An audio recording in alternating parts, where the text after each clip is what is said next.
अस्सलाम वालेकुम my YouTube family, welcome to Seerat family vlog. उम्मीद है जी सब ठीक होंगे, अपने अपने घरों में खुशआबाद होंगे। तो जनाब यहाँ बहुत ही प्यारे से दिन की शुरुआत है। दिन की शुरुआत तो माशाल्लाह से अभी काफ़ी देर से हो गई थी, क्योंकि ये इस टाइम कोई 11 साढ़े 11 का टाइम था।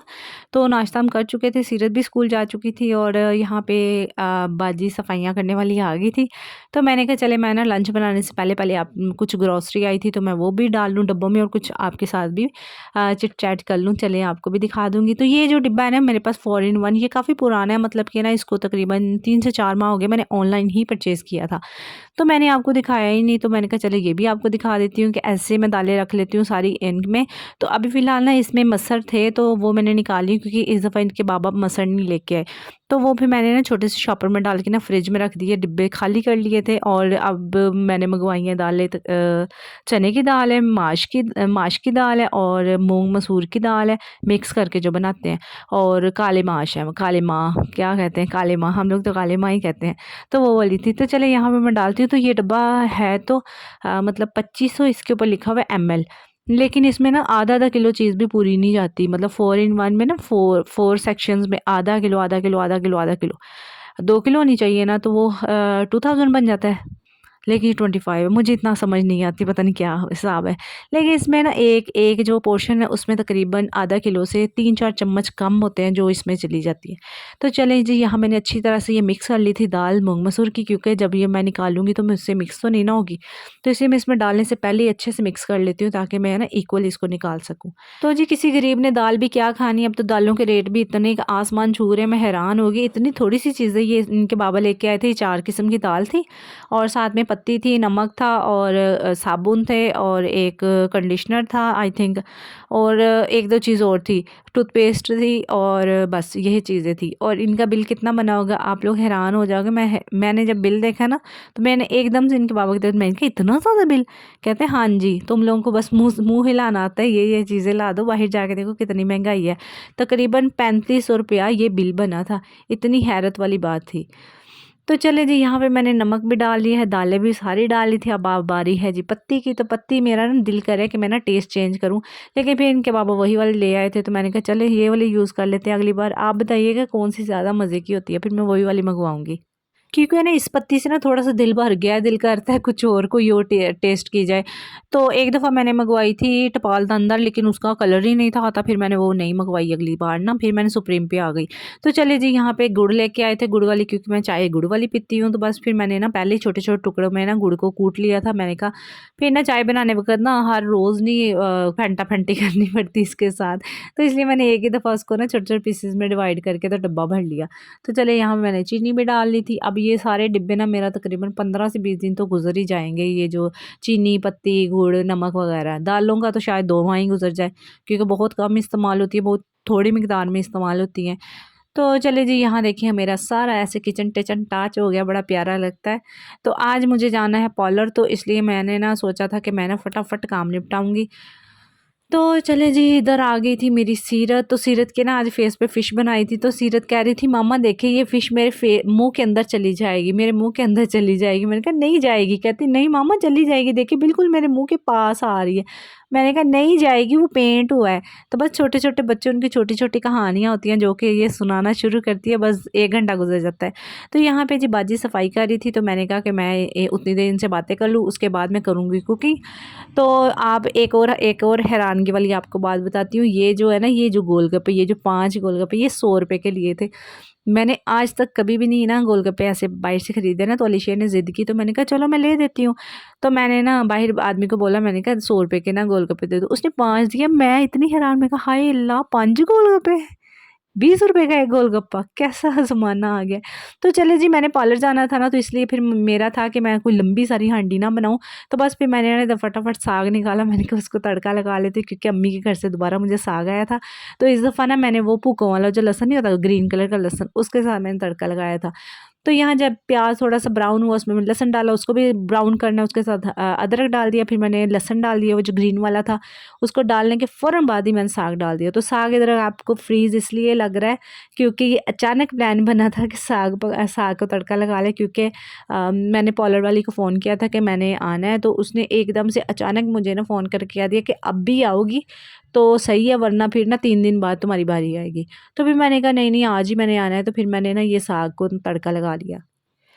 तो चलिए जैसे ही है ये हल्का सा गर्म होगा ना, यानी कि तकरीबन इसको पकते हुए तकरीबन 5 से 7 मिनट हो जाएंगे, तो मैं इसमें इतना ज़्यादा हरा धनिया डाल दूँगी और इसको भी साथ ही पकाऊंगी, क्योंकि मैं ये वह साग है जिसमें मैं लास्ट में धनिया डालती तकरीबन, अभी स्टार्टिंग से 5 मिनट बाद में इसमें धनिया डाल देती हूँ ताकि ये भी साग के साथ ही पके।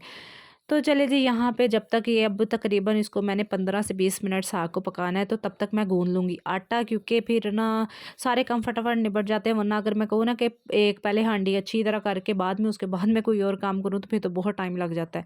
तो चले साथ साथ हम हिलाई जाएंगे अपने साग को, साथ साथ मैं आटा गूँध लूँगी। तो जिन बच्चियों का आटा गूँधना बुरा लगता है ना, वो मेरे तरीके को फॉलो कर ले, बहुत ज़्यादा आप आसानी होगी। तो बिल्कुल भी दिल नहीं भरता। तो बस पहले मैंने पानी डाल के उसको आटे को एक छोटे से डो में बना लिया। उसके बाद मैंने तकरीबन 2 सिर्फ़ 1 से 2 मिनट इसको नीट करना है, इसको ना गूँदना है। तो बस गूँदने के बाद मैंने ना इसको कर देना है, रख देना है ढक के। तो ढक के तकरीबन मैंने इसको 15 से 20 मिनट के लिए ना मैंने इसको छोड़ देना है। जब ये 15-20 मिनट हो जाएँगे ना, दोबारा इसको 1 मिनट के लिए नीट कर लेना है, मतलब गूँध लेना है। बहुत ज़्यादा ये प्यारा स्मूथ सा बन जाता है। तो चलिए जी, आटा गूँध गया था। अभी यहाँ पे देखिए साग को तकरीबन पकते हुए 15 मिनट हो चुके थे। तो देखिए कितना कमाल का कोई ये साग लग रहा है। यहाँ पे इतने मज़े का इस दफ़ा ना मैंने ज़्यादा सारा ना घी डाला, क्योंकि ना मुझे किसी ने कहा था कि आपकी हांडियों में तो घी होता ही नहीं है। तो मैंने फिर इसलिए ना आज इतना ज़्यादा देसी घी डाला। मैंने कहा आज ना सबकी शिकायतें दूर कर देनी है कि जी आपकी तो हांडी में होता ही नहीं घी। तो देखिए जी, बहुत ज़्यादा होता है। तो चले यहाँ पे 15-20 मिनट हो गए थे आटे को। देखिए मैंने 1 मिनट दोबारा से इसको नीट किया और यहाँ पे कमाल एक स्मूथ सा नरम सा आटा बन के तैयार हो जाता है। तो ऐसे ना मुश्किल भी नहीं होती गूँधने में। जिनको बुरा लगता है ना कि हाँ, ये क्या आटा गूँधना इतनी देर लग जाती है, तो उनके लिए ये तरीका बेस्ट होता है। तो यहाँ पे जी मैंने रोटियों की रिकॉर्डिंग की थी, मुझे नहीं पता वो कहाँ गई रिकॉर्डिंग।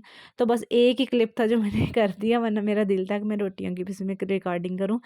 तो चलिए जी, अब हम खाते हैं, मज़ेदार सा लंच करते हैं।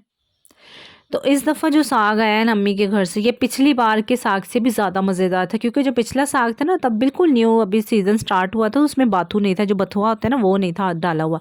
लेकिन इस दफ़ा जो था ना वो बथुए वाला साग था, वो इतना कोई मज़ेदार था कि इनको भी बहुत पसंद आया, मैंने भी खूब मज़े से खाया था। तो यहाँ पे जी मैंने इतने कोई इसके तरले ले लिए ना कि सीरत कुछ खा लो, कुछ खा लो। जब से इसको स्कूल दाखिल करवाया ना कि मेरी तो ना तौबा ही हो गई है कि बिल्कुल नहीं ये खाती है।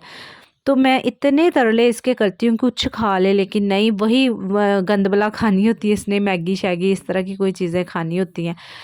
तो बस फिर मैंने इसको बड़े ज़्यादा तरले लिए, फिर मैंने इसको लालच दी, मैंने कहा मैं ना तुम्हें ना साथ अपने पार्लर लेके जाऊँगी, फिर खाओ। फिर जब मैंने इसको ये बात बोली ना कि मेरे साथ पार्लर जाओगी, तो फिर इसने कोई सिर्फ़ 2 या 3 बाइट सिर्फ़ लिए होंगे। तो फिर मैंने ना रास्ते से ना चिप्स वग़ैरह ले लिए इसके लिए, मैंने कहा चलो वहाँ जाके कुछ खा लेगी। तो फिर मैं इसको अपने साथ ही लेके गई थी, क्योंकि इसका था टाइम होने वाला था 4 साढ़े 4 ना, अब इसकी टीचर आ जाती है। सर्दी आ गई है ना, तो अब थोड़ी-सी टाइमिंग चेंज हो गई है। तो फिर मैंने कहा ये ना हो कि ये घर में सो जाए, तो फिर मैंने तो आज फेशियल वग़ैरह करवाना था, तो थोड़ी सर्विसेज़ लंबी थी।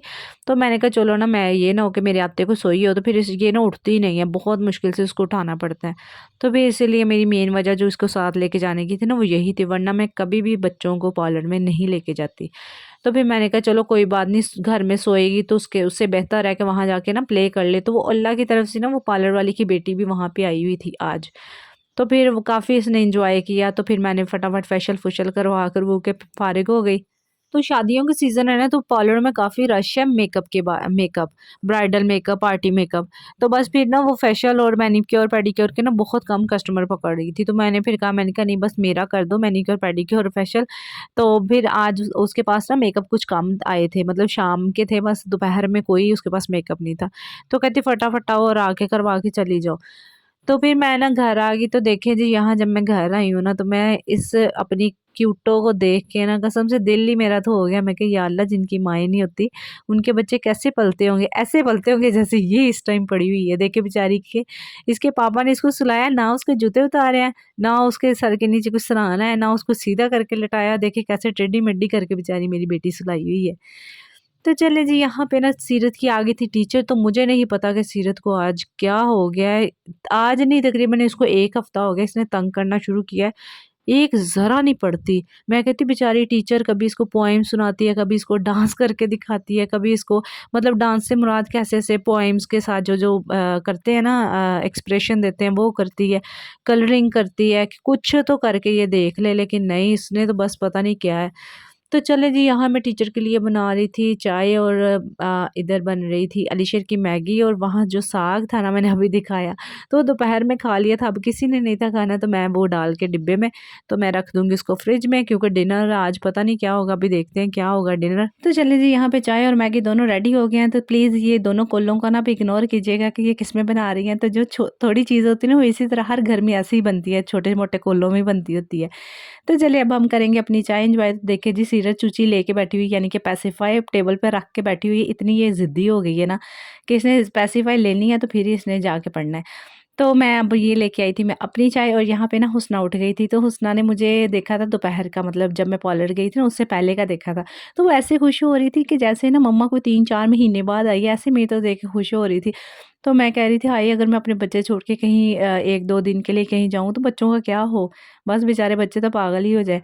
तो यहाँ जी देखिए टीचर की भरपूर कोशिश थी कि सीरत पढ़ ले, लेकिन बस सीरत है कि अल्लाह ही माफ़ करे, पता नहीं क्या हो गया। मुझे किसी ने कहा है कि ना इसको नज़र लग गई है। आप व्लॉग्स में डाल देती हो ना, इसलिए इसको नज़र नज़र लग गई है। तो मुझे तो नहीं लगता यार, सारे अपने ही हैं देखने वाले, तो कैसे कोई बच्चे को नज़र लग सकती है, अल्लाह के सुपुर्द। तो चले यहाँ पे मैं अलीशेर को खिला रही थी मैगी, तो ये अलीशेर का डिनर है। तो अलीशा ने लंच तो किया नहीं था, तो बस ये लंच और डिनर मिक्स है। तो सीरत कहती जी मामा जी मैंने खाना है पैटी बर्गर, तो फिर मैंने कहा चले हम भी लंच डिनर में ना पैटी बर्गर ही खा लेंगे। तो जब टीचर गई ना इसकी पढ़ा के, तो उसके बाद क्या मैंने कुछ भी रिकॉर्ड नहीं था किया, क्योंकि उसके बाद हमने काफ़ी प्ले किया था तीनों बच्चों ने मिलके और मैंने। तो मैंने ना कुछ दिनों से ना एक्सरसाइज स्टार्ट किया है, वॉक के बाद ना थोड़ी सी एक्सरसाइज करती हूँ मैं। तो मैं पतली हो ना हो, मेरे बच्चे हो जाएंगे, मेरे बच्चे साथ मेरे ना एक्सरसाइज करनी शुरू हो जाते हैं। तो वो वाला मैंने क्लिप नहीं नोट किया था, मैंने कहा नहीं, मैंने उस टाइम ना कैमरे को हाथ ही नहीं लगाया। तो फिर डायरेक्ट मैं ये आपके साथ अपना डिनर शेयर कर रही हूँ। तो यहाँ पे पैटी बर्गर बनाने थे, तो मैंने कहा चले इसको थोड़ा सा और हेल्दी बना लेंगे। आपको पता है कि पैटीज़ मेरी घर की बनी होती है, होममेड पैटीज़ है, तो उसमें तो कोई डाउट ही नहीं है कि वो हेल्दी है कि नहीं है। तो इसलिए मैंने कहा चले इसमें कुछ और ऐड करते हैं, हेल्दी बनाते हैं इसको। तो मैंने एग फ्राई कर लिए थे यहाँ पे। तो मैंने यहाँ 3 एग फ्राई किए थे, जिसमें से 2 एक था मतलब मेरे मेरे बर्गर का, और उसके ऊपर भी मैंने काली मिर्च और थोड़ा सा नमक डाला था। और जो इनके बाबा के लिए बर्गर था, उसमें भी जो एग लगना था ना, उसमें भी उसके ऊपर भी मैंने ना ब्लैक पेपर और साथ में सॉल्ट डाला था। लेकिन जो सीरत वाला था ना, उसके ऊपर मैंने कुछ भी नहीं डाला, कोई नमक भी नहीं था डाला। तो चलिए मैं यहाँ पे सेक लूँगी, जैसे नॉर्मली हम बर्गर सेकते हैं वैसे सेक लूँगी। तो जी मैं कैसे पतली हो सकती हूँ, मैं तो अल्लाह की रहमत से रोज़ कुछ ना कुछ ऐसा खा लेती हूँ। तो बस मेरी कोशिश है कि मैं ना मज़ीद मोटी ना हूँ, क्योंकि मुझे डाइटिंग वाइटिंग कुछ नहीं होती। और वैसे भी मेरे पास इतना टाइम नहीं होता कि मैं अपना ना अलग से कोई मील रेडी कर सकूँ, मतलब कोई चिकन उसका कर लूँ, क्या उसको बोलते हैं, बारबेक्यू वगैरह ऐसा कर लूँ, कुछ भी मेरे पास टाइम नहीं होता। तो फिर मैं जो बनाती हूँ मैं कहती हूँ चल जिथे 2 बनाने 3 बना के तो मैं भी खा लेनी विच ही। तो इसलिए मैं कोई पतली नहीं होती, तो मैंने फिर वॉक और एक्सरसाइज स्टार्ट कर दी कि मैंने कहा चलो मज़ीद मैं मोटी ना हूँ, जितनी हूँ उतनी रहूँ, खाना पीना भी मैं पूरा खाऊँ और मैं मज़ीद मोटी भी ना हूँ। तो बस इसीलिए फिर मैंने ना वॉक और साथ में एक्सरसाइज स्टार्ट की है। तो चले यहाँ पे मैंने लगा दी थी सॉस, तो इस सॉस की रेसिपी आपको पता है, पहले मैंने पोस्ट की हुई है। तो जैसे बनाई थी वो वाली मैंने तकरीबन 2-2 टेबल स्पून मैंने अपने अपने वाले बर्गर और इनके बाबा वाले बर्गर पे 2-2 टेबल स्पून लगाई थी, और जो सीरत वाला था ना उस पर सिर्फ 1 टीस्पून होगी, बस हल्की सी स्प्रेड कर दी थी। और फिर मैंने इसके ऊपर रखी लेटस। लेटस जो आपको पता है वो मेरी फेवरेट है। बस ये सीरत वाला बर्गर है ना, सिर्फ वीडियो की हद तक मैंने इसके ऊपर लेटस रखी है। जब उसके पास मैंने लेके जाना है, मैंने इसमें से लेटस निकाल के अपने वाले बर्गर में रख लेनी होती है। तो चले जी अब मैं लगाऊंगी इनके ऊपर एग। तो देखें जो सादे वाला था वो सीरत वाला बर्गर है, और जो है ब्लैक पेपर और सॉल्ट वाला वो है इनके बाबा का और मेरा। तो यहाँ पे इंतहाई मज़ेदार fry egg patty burger bun के रेडी है, तो जो इंतहाई लजीज था। तो चले जी यही था आज का व्लॉग, उम्मीद है अच्छा लगा होगा। अच्छा लगा तो लाइक कीजिएगा, चैनल को सब्सक्राइब कीजिएगा, अपनी दुआ में याद रखिएगा। अल्लाह हाफिज़।